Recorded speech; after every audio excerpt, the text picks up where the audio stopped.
My son couldn't breathe. But his first words came back on his sister's birthday.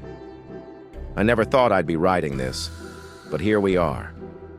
Last year, my son was in a terrible accident. He survived, but the damage to his lungs and throat meant he couldn't breathe on his own, and speaking was impossible. The doctors told us recovery would be long, maybe years, maybe never. We adjusted to silence. He communicated with nods, scribbles, and the occasional smile. But every night, I prayed I'd hear his voice again. The hardest part wasn't the hospital visits or the machines. It was the quiet. Our house used to be full of his laughter, his jokes, his arguments with his sister. Suddenly, it was just still. His sister would talk to him anyway, telling him about her day, reading him stories, even singing to him before bed. He'd listen, but never answer. Weeks turned into months.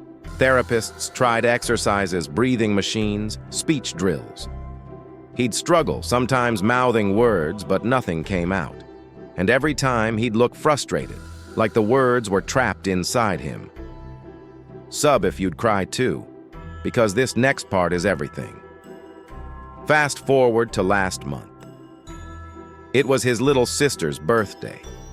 She was turning 8, and she begged me to let him sit at the table with us, even though he usually stayed in his room to avoid the noise. He sat there quietly, watching her blow out the candles. And then, out of nowhere, he tapped my arm, leaned forward, and whispered, barely audible, "Happy birthday." The whole room froze. His sister burst into tears. I did too. It wasn't perfect.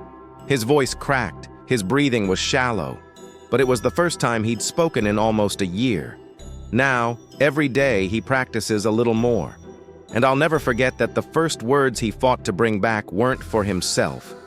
They were for his sister.